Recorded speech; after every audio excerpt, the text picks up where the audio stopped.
Right now, 2 people are arrested after a shooting in Beloit, what authorities are saying. Also, we catch up with Miss Wisconsin as we begin Black History Month and the role that she plays in it.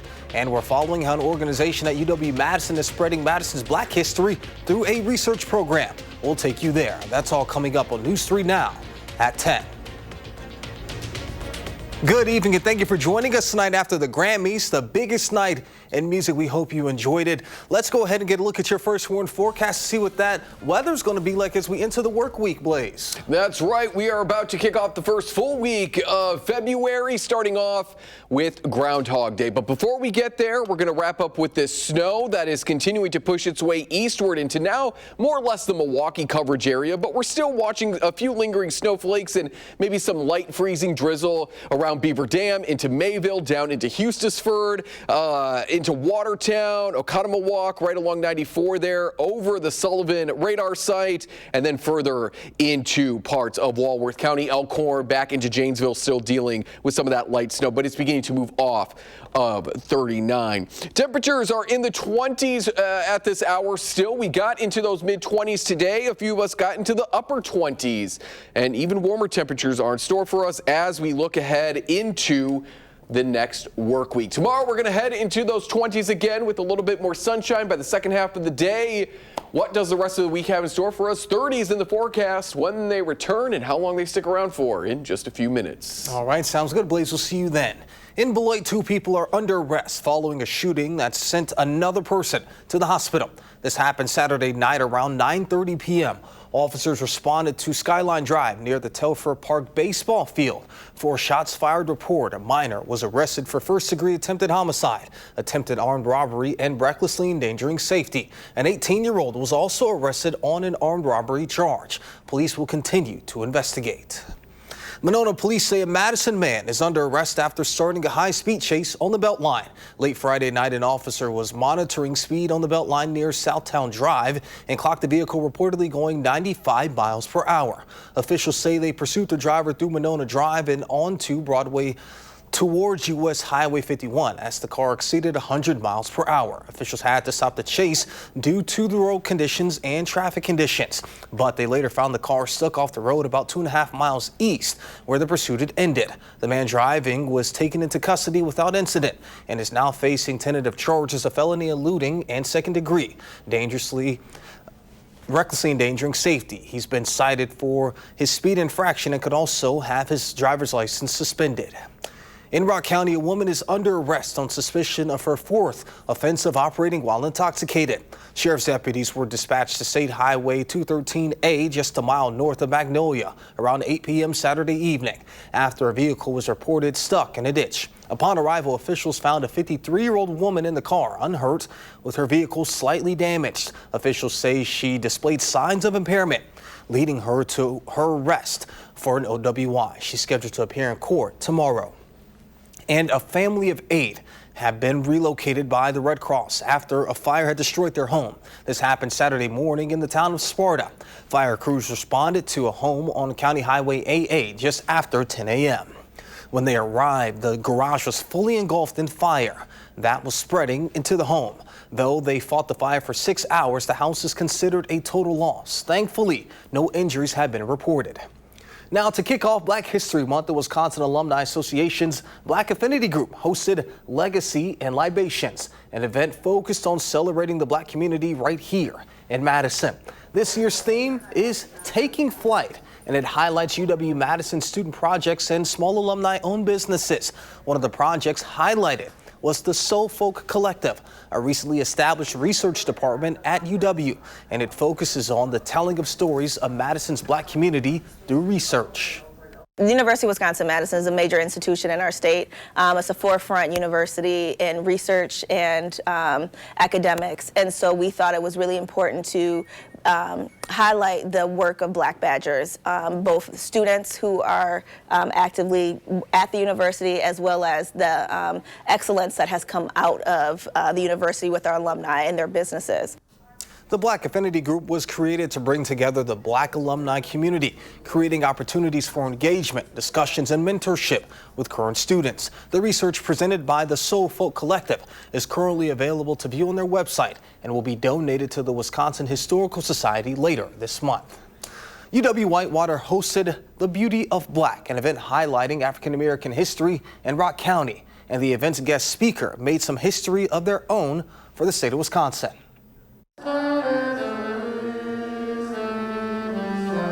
Whitewater students and Rock County residents gathered at Kirk Denmark Theater to celebrate the area's Black history.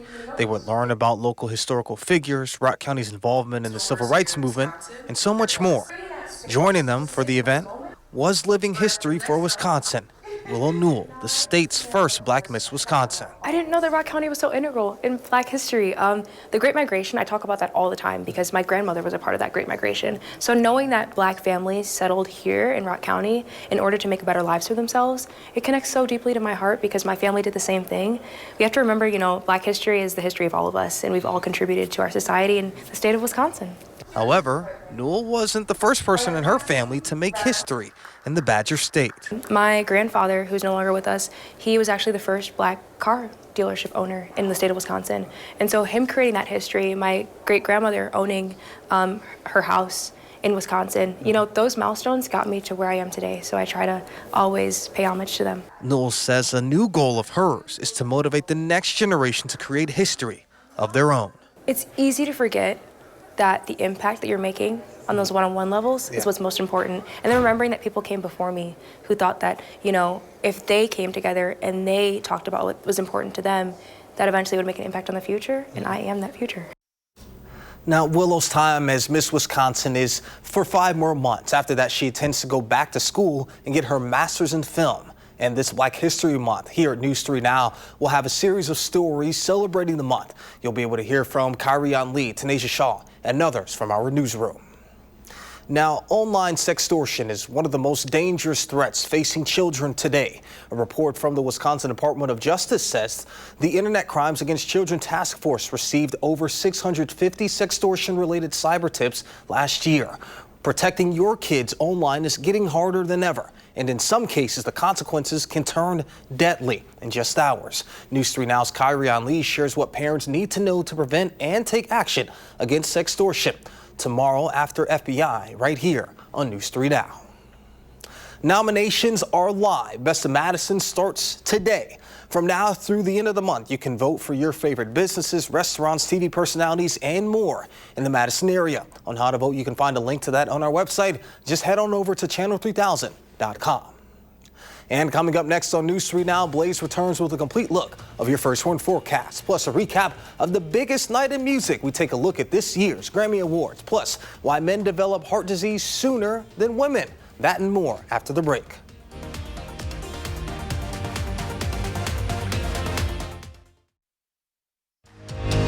You're watching News 3 Now at 10. Moving forward. It's the biggest night in music. And with that, the biggest names in music turned out for this year's Grammy Awards. Gwen Baumgartner is in Los Angeles with a look at the winners and some of the most memorable performances. Bruno Mars and Roseanne kicked off the 68th Annual Grammy Awards, one of many high-energy performances that also included Sabrina Carpenter. Kendrick Lamar, who came into the night with the most nominations, won for Best Rap Album. Appreciate y'all. God is the glory. Love y'all. Bad Bunny, who won Best Musica Urbana Album, got political in his acceptance speech. Eyes out. The only thing that is more powerful than hate is love. Billie Eilish also made a statement after winning Song of the Year. No one is illegal on stolen land. Justin Bieber delivered a stripped-down performance, wearing only boxers and socks to perform his song, Yukon. Trevor Noah returned to host for his 6th and final time. I feel like I'm at Jeff Bezos' wedding, but with way more black people.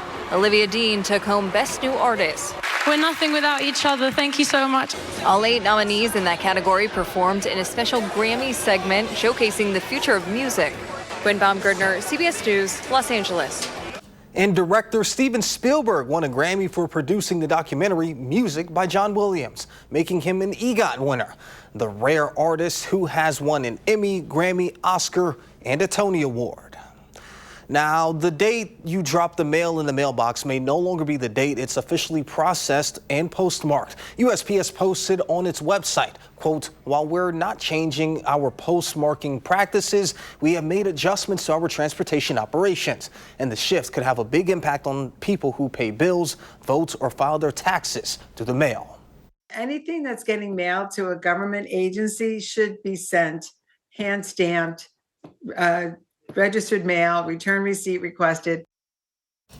And the National Society of Tax Professionals is echoing the recommendation from USPS, saying mail documents a few days early or go inside the post office and get the date stamped at the counter, what's called a manual postmark. This adjustment is part of the agency's 10-year plan to cut costs and restore affordability. Now, men tend to develop heart disease 10 years earlier than women. An American Heart Association study shows that this heart health gender gap has existed for decades and still continues today. Researchers say patients should be assessed for heart attack risk as a young adult, so prevention strategies can be implemented. And common painkillers, acetaminophen and ibuprofen, are safe for babies in the first year of life. A University of Auckland study found there is no link between painkillers and asthma and eczema. Researchers say the findings should allow parents whose infants are suffering from pain to feel more comfortable when using the medications. Now let's go ahead and get a look at your First One forecast with meteorologist Blaze Keller. Blaze, what should we expect? Well, we are looking ahead to tomorrow. Not only is it the start of the next work week, but it is also Groundhog Day, the day that we are told whether or not this winter is coming to an end or if it's going to stick around for just a little bit longer. I can't tell you what Jimmy or Puxatawny Phil are going to forecast, but I can tell you what I think, and hopefully you'll believe me over a rodent. We're looking at warmer temperatures next week after this clipper moves on out of here overnight into the start of Monday. I would say at least through the morning commute, we're going to be cloudy. Maybe some light flurries further south and east, but folks closer to the Mississippi River, we should be just cloudy as we are kicking off our Monday. Another high pressure system out of Canada moves on in. That's going to clear out the skies as we head into Tuesday and bring down another round of low 20s for high temperatures. After settling into the mid-20s on Monday, we'll be a little bit cooler Tuesday and Wednesday, but then Thursday we start to warm up because that same high pressure system that cools us down, southerly winds on the backside of it are really quickly going to warm us up. We'll be turning partly sunny as we go throughout Wednesday, ahead of a chance for a rain-snow mix by Thursday into Friday of this upcoming work week, which is when we'll slide into those 30s. We got to 26 today in Madison, just shy of our normal high temperature for this time of year, so it looks like we're likely going to be waiting some 20 or so days until we finally have a above high temperature. The last time we were above normal for a high temperature was mid-January. So it looks like we'll go about 3 weeks before our temperatures finally warm on up. And looking even beyond that, we should be back into those 30s as we go into that next full week of February. Now that January has ended, we were about 3 or so degrees cooler than average, with an average temperature of 16.2 degrees. Our average nighttime temperature in Madison, 8 degrees. Those 2 weeks of cooler than average temperatures really just erase those warmer than average temperatures from the 5th through the 14th. Those 2 50-degree days really didn't stand a chance when we had those sub-zero high temperatures back to back. But it does look like for folks who are over this prolonged cold, it is finally coming to an end. As I've been mentioning over the last couple of weeks, I didn't expect this to end until mid-February at the earliest, and I think that's when we start to tap into some warmer air. This pattern starts to break on down. So it looks like we're looking, at least for now, about a 40 to 50% chance of being warmer than average from the 9th through the 15th. But take a look at our cold, low temperatures this morning. 38 in Billings. It was 35 in Miami, 22 in Jacksonville, Mississippi, 26 in New Orleans. Some of the Pacific Northwest was warmer than the Deep South. So that just shows you how cold it was this morning. But it looks like that colder air is going to be off towards the northeast tomorrow. So I think Florida, they'll thaw out. There is a look at our 7 and 10 day forecast. Low 20s Tuesday, Wednesday, 30s Thursday and Friday, and then we'll do it again that Sunday through the middle of the upcoming work week. Yeah, I've got a handful of friends that live down in Florida, and the amount of stories that I saw where they were talking about them not being able to feel their hands or them not being able to run outside, I'm just like... I turned my phone off. My friend was telling me, he's like, I can't do it, like it's so cold, and I put it down. And real quick, we got to address this beef. There's nothing wrong with having beef with Puxatati, but Jimmy, come on. No. Sunbury Jimmy. I don't care. All of them. All of the groundhog. Because there are people who believe that rodent over me and my degree and me were a little upset. But like... But what? They feel the weather. You're inside, though. The groundhogs. I feel the weather when I go outside. Fair enough. What do you mean? Hey, that we have the patio. Maybe they believe you more if you were out on the patio. Sure. I'm just teasing, Blaze. Sure. Okay, what do we have coming up in sports? Coming up in sports, just how far the Bucks have fallen without Giannis. Next on News 3 Now.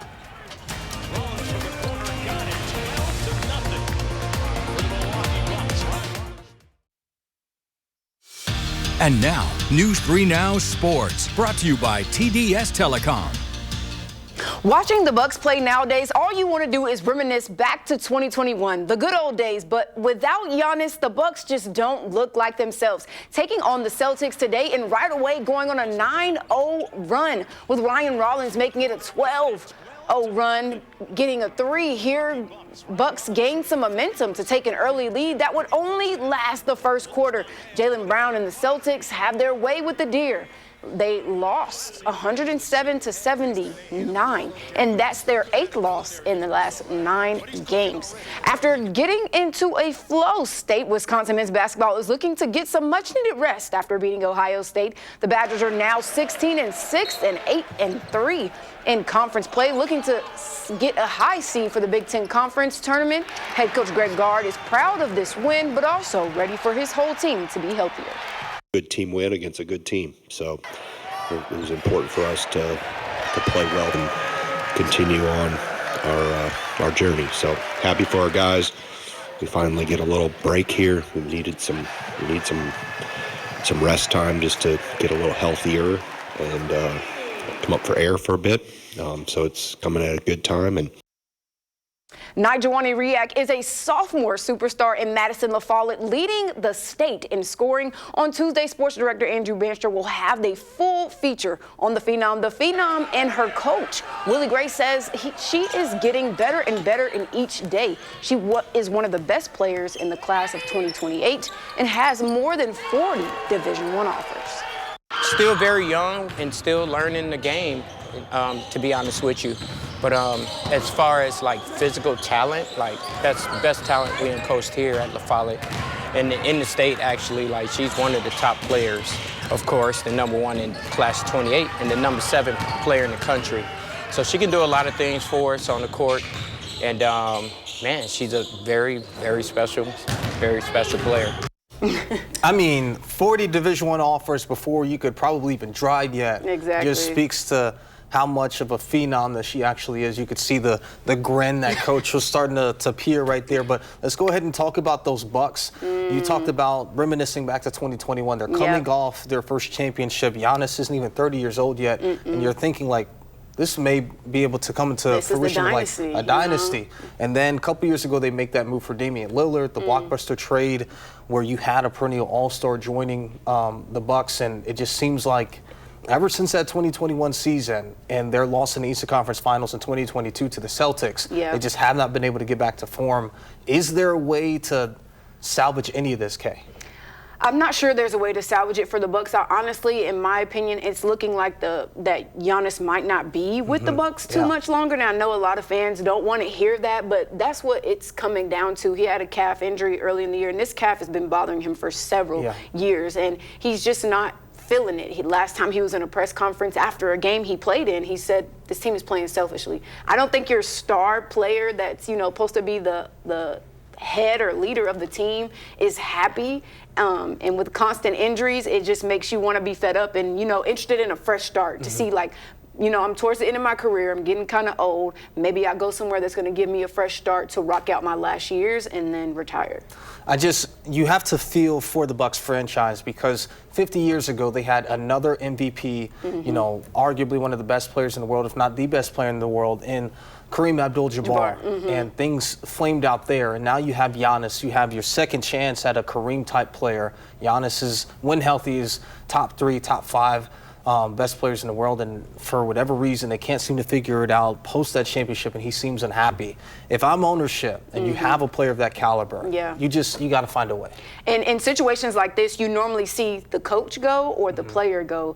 And I'm sure Doc Rivers is not in a place where they want to fire him or anything, and that's just talking crazy. But at the same time, you have to look at the leadership. If the leadership isn't doing anything about it, the player will ask to be traded. And then if the franchise and the GM feels like it's the coach's fault, then the coach is out of there, and then they'll just rebuild around that. So they have to pick their poison and figure out what they want to do. But it's looking like it's going to be an uncomfortable situation towards the end of the season for those Bucks. Fortunately for Giannis, he is in this player empowerment era that we've seen for almost 2 decades now. So I'd imagine he'll be able to pick a place of his choosing, whereas in other sports leagues, they don't quite have that freedom. So looking forward to seeing how things shake out for the Bucks. Yeah, definitely, for sure. All right, well, sounds good. Thank you, Kay. A final check of your first one forecast is coming up when we return.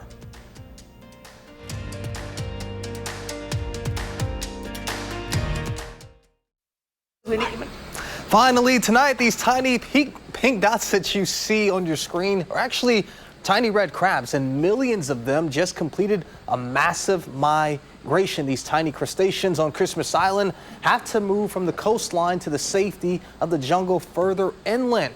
Now, I want you to guess how long it actually takes them to make the migration. Yeah. Days? Months? A month? I'm gonna go with a couple weeks. Yeah, I'd probably say 3 days. All right, let's get the answer. The national park on the island says it takes them a full week. Oh, that's too long. After all, they're only about 5 millimeters wide. The park says not many of the crabs survive, unfortunately. So starting with such a large number this year was a pretty hopeful sign. Now, I want to guess how many there actually were. I'm going to go with 7 million as far as the ones that were trying to make the trek. Yeah. What about you? I'm going to go more than 2, less than a lot. Okay. What about you, Kay? I think it was probably 2 mil. 2 mil? Yeah. I think that's about right. Well, unfortunately, we're not on Christmas Island. We're in Madison, Wisconsin. Feels like Christmas still. Yeah, looks like Christmas Unfortunately. too. What should we expect as we head into the work week? Well, tomorrow is Groundhog Day, so again, make sure you're tuning in tomorrow morning. I think we're going to be tuning in to see what Jimmy, our local groundhog, says, and of course Puxatawny Phil as well. But I think we're going to be dealing with cloud cover through the morning hours. So I believe they look to Jimmy in the morning, and if he doesn't see his shadow, what is that? Means that what? If he sees it, it means that winter sticks around. Yes. So if he doesn't see his shadow, then maybe the clouds are good. Maybe we'll be ending this winter early. We'll just have to see. But next week we are looking at 20s and little to no snow chances, except for Thursday night into Friday when temperatures climb into the 30s. To see how far we've come with meteorology, trusting rodents 100 years ago to now. Bye. Trusting Blaze Keller. Thank you all for joining us. Seinfeld is up next. We'll see you back here tomorrow.